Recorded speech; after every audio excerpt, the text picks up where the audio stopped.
talking just before. So school. So you spoke to your biology teacher. That's great. Yeah. Well, and that's also really good because you're seeing that that's sort of something that was really hard for you to do too. Youth homelessness in Australia is just such a massive issue, and there just has to be something to be done to stop it. We deal with young people presenting at like the youth entry point, which is where someone would go if they were homeless. They're already in crisis, and so that opportunity for that early intervention is gone. We're trying to stop that homelessness or that family breakdown, so we're getting in as early as we can. Accessing young people in the biggest setting within a community has got to be a school. I'm an early intervention response worker for the Geelong Project, working with young people who are at secondary school but are at risk of disengaging from school or at risk of homelessness or sort of showing signs of mental health impacting their school engagement, family life, that kind of thing. There's a whole lot of youth services in the region that were really crisis driven. Before the Geelong Project there was no significant early intervention programs.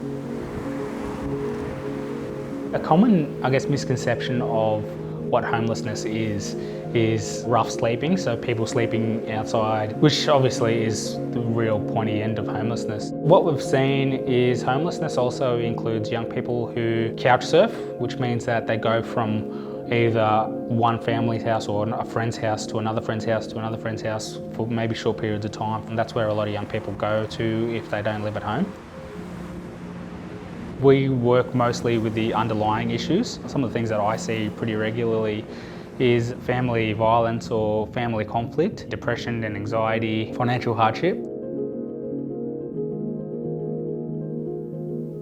The housing crisis, particularly in Geelong, housing hasn't increased over the last 20 years. We've stayed with the same amount of housing options as what we had 20 years ago. There's been a huge population growth with lots of people coming down from Melbourne and lots of new estates and housing being built. The gentrification, that's sort of what's going on in Geelong at the moment. I believe it became a crisis when it became more public. The Geelong newspaper and the media portrayed a couple of families living in cars and questioning in today's modern world, is that a way for a family to live? And the price of housing going higher and the accessibility to public housing becoming more complex, rather than waiting for it to get to the stage where the stories were for how many do you have in your neighbourhood, it actually became, isn't one too many? I'm the principal at Northern Bay College's Goldsworthy campus, which focuses on year 9 to 12. The community here is one that is probably typified, if you take government speak, at being low socioeconomic. For some, they were involved with industry that's closed in Geelong. Families fell out of work. Some have been out of work for more than a generation. We also have a large number of Australian First Peoples that live in the neighbourhood, and their needs and the way we approach that was also to be considered for their cultural safety and awareness. Of our 1,600 students, we would have probably 500 from a culturally and linguistic diverse community, and probably 32 different languages being spoken in that space. A lot of people in this neighbourhood talk about being done to rather than done with, and I think there's a real mentality with the Geelong Project to ensure that it was built from the ground upwards. It's something that's not a service, it's actually a project that keeps evolving, and you really got to tailor it to the individual schools, not one size fits all. We've had to really adapt to what the school is wanting, how we can work with the school. What we have is a survey that goes out to the schools. All the students do it at the school. The survey asks things like, have you stayed at home last week? Did you spend any nights away from home? 1 night, 3 nights, more than 3. Through having access to that information, we're able to identify students that could potentially benefit from some of that early intervention. On Tuesdays and Thursdays for like the whole day, I'll be out at Goldsworthy, which is one of the Northern Bay campuses.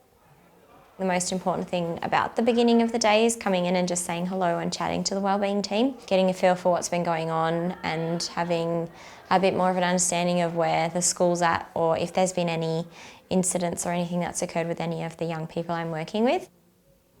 It's giving whoever you're working with a space where they can talk and be open and honest and reflective about what they're actually going through. Like, we're not teachers, we're not an authoritative role, we're not a parent. We're sort of just someone that's just there for that young person and whatever they want. It's just a series of lots of little things that hopefully build up. So how are you feeling about getting through year 11 right now? Yeah, good. And I think what's really good is that you did a lot of that. Do you feel like your mum understands you a little bit more better? So good, because I remember like when I first met you, I think you were like, no, I don't even think I'll stay at home until the end of this year. I reckon I'll be moved out before the end of the year. And now look at you. We've noticed that we've had a 40% reduction rate in young people coming through our youth entry point that are in that school leavers age bracket. We've also seen a 20% decrease in young people leaving school, which is a massive thing. It's unheard of. So I'll be back at school on Thursday, if you want to catch up again then. As long as you're safe and happy, that's the most important things.